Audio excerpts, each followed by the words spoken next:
de nós. Proclamação do Santo Evangelho de Jesus Cristo segundo São João. Glória a vós, Senhor.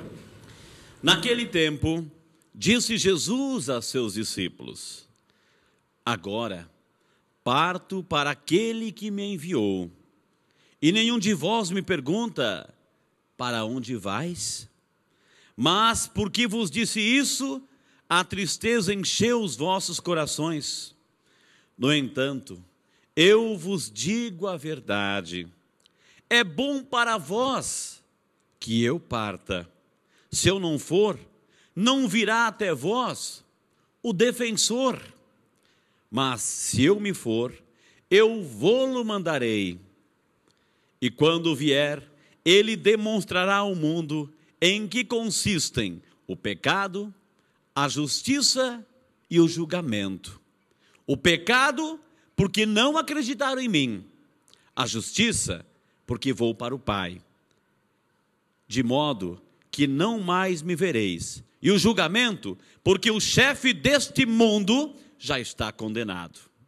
Meus amados irmãos, minhas amadas irmãs, essas são palavras de vida.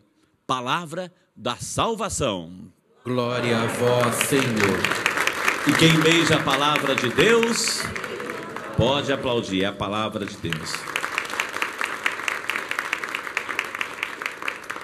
Podemos sentar e vamos invocar sobre nós a luz, a graça, a força viva do Espírito Santo de Deus, para que nos dê o dom da sabedoria, do entendimento, que essa palavra possa entrar em nosso coração, purificar a nossa mente, os nossos lábios, os nossos olhos, as nossas ações, e nos deixar cada dia que passa mais santos aos olhos de Deus. Amém? O que devo fazer? Creia em Jesus, você, e será salvo, você e toda a sua família. Esse foi o pedido do carcereiro nessa primeira leitura. Paulo e Silas estavam evangelizando, visitando todas as cidades. Paulo tinha um desejo no seu coração. Ele queria que todas as pessoas conhecessem Jesus. Assim como ele teve um dia essa experiência com Jesus, e foi tão marcante na vida dele, ele queria que as pessoas também tivessem essa experiência com Jesus. E, portanto, ele foi sempre um incansável missionário. E chegou na cidade, às vezes ele era bem acolhido, às vezes não.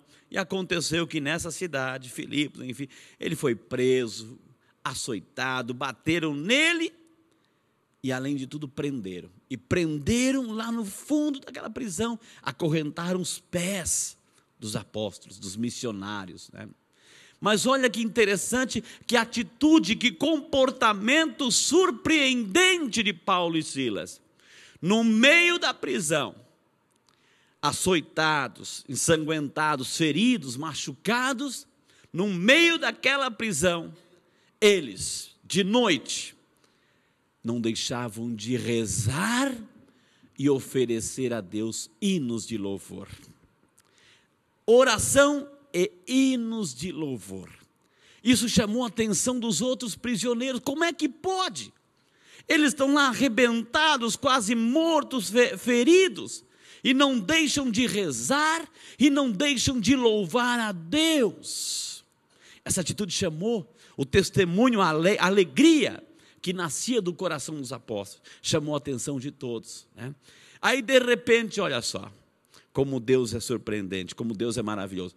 No meio da noite vem aquele terremoto, que as portas das cadeias, as correntes se soltam, as portas das cadeias se abrem, e o carcereiro, vendo aquela situação, ele que recebeu essa encomenda de tomar conta dos prisioneiros, principalmente dos apóstolos, ele entra em pânico. E no pânico, no desespero, o que ele tenta?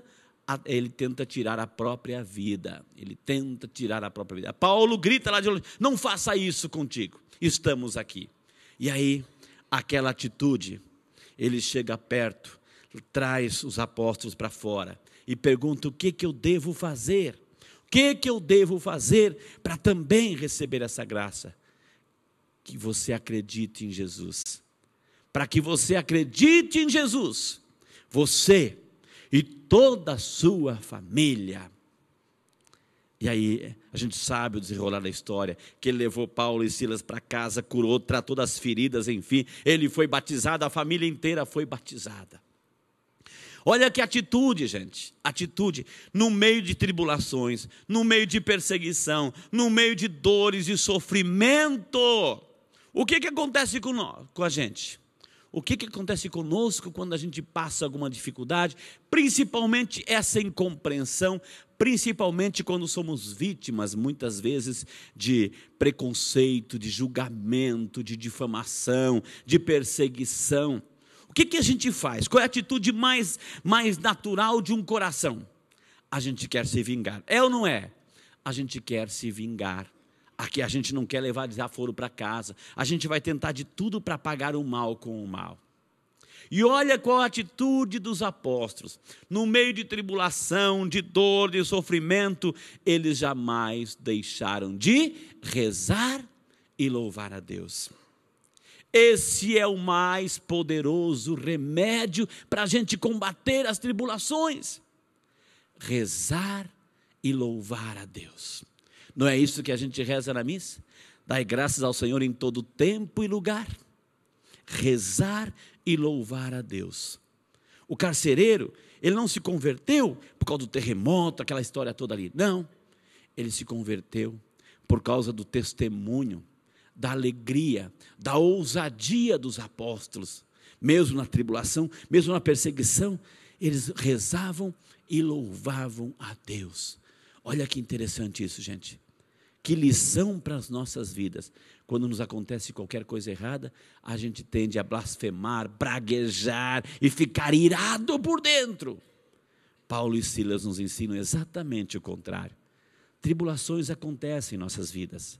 Situações complicadas, difíceis acontecem quase todos os dias. E qual deve ser a nossa atitude? Louvar a Deus, rezar. É um poderoso remédio, a oração em todo tempo, o louvor, jamais deixar de agradecer, jamais deixar de louvar a Deus por tudo isso. A leitura do Evangelho de hoje. Jesus está num discurso grande de despedida. Logo ele volta para a casa do Pai, de onde ele saiu, se encarnou, está no meio de nós, mas volta para a casa do Pai. E esse discurso, cada vez mais contundente, está deixando triste o coração dos discípulos, dos apóstolos. Mas Jesus fala, é necessário que eu vá, porque senão eu não vou poder mandar o defensor, o Paráclito. São João é o único que fala do Paráclito, defensor. É necessário que eu vá, que eu volte para a casa do Pai. Então, Jesus nos pede hoje o seguinte, ele não está mais historicamente, fisicamente no meio de nós, não está, ele já voltou. Ele está na Eucaristia, ele está nos sacramentos, ele está no bem que a gente faz, no amor, no perdão que a gente faz a cada dia, é a presença de Jesus. Mas Jesus, acima de tudo, está dizendo assim, sejam dóceis ao Espírito, recebam o Espírito Santo de Deus, com o mesmo amor, com a mesma intensidade, como vocês me amam, como vocês me recebem, porque o Espírito é o amor entre o Pai e o Filho. Então recebam esse Espírito, sejam dóceis ao Espírito, deixe o Espírito agir na vida de vocês, deixe o Espírito agir em nossas vidas, é o Espírito que nos faz cada vez mais nos alegrarmos com a boa nova de Jesus, com a boa nova de Deus. Eu queria que você colocasse a sua mãozinha no coração agora, e vamos rezar com essa palavra, vamos deixar essa palavra agora agir em nosso coração. Jesus nos pede que a gente transforme essa tristeza da despedida, porque toda despedida gera uma tristeza. Um filho que parte, uma separação, enfim, gera tristeza no coração. Jesus também parte para a casa do Pai, mas promete estar conosco todos os dias. Jamais vai nos deixar, como nunca nos deixou. Mas espera e pede que a gente seja dócil, que a gente acolha o Espírito Santo. O Espírito Santo que transforma, que ilumina, que orienta, que produz uma revolução em nossas vidas. Sejamos homens e mulheres espirituais, aqueles que se deixam guiar pelo Espírito Santo. Senhor, nós queremos te louvar e te bendizer por esta primeira leitura. Quanto que nós aprendemos hoje, Senhor?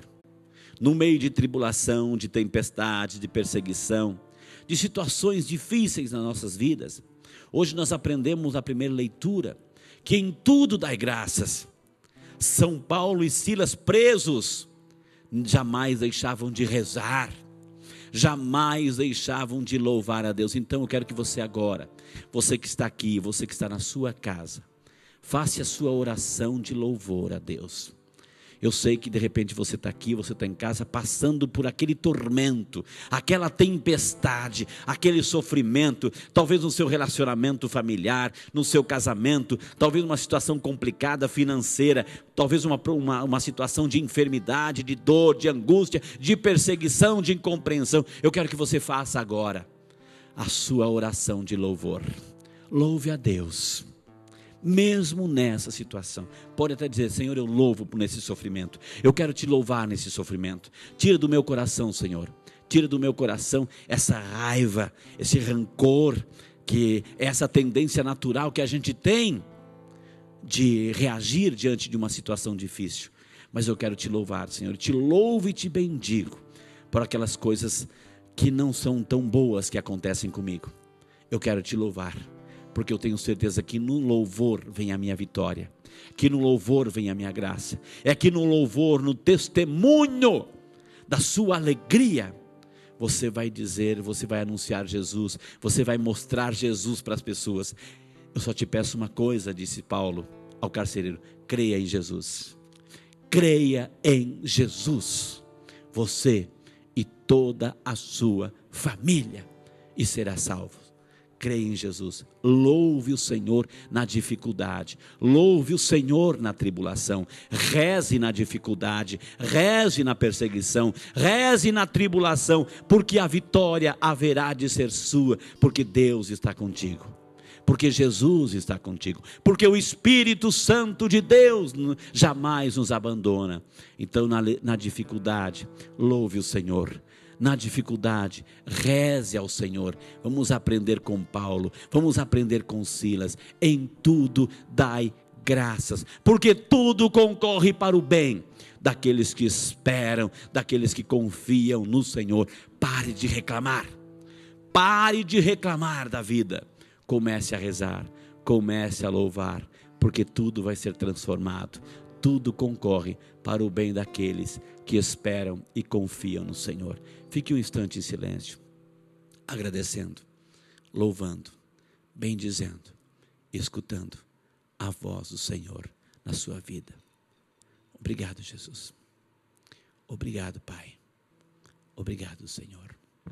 Glória ao Pai, ao Filho e ao Espírito Santo. Como era no princípio, agora e sempre.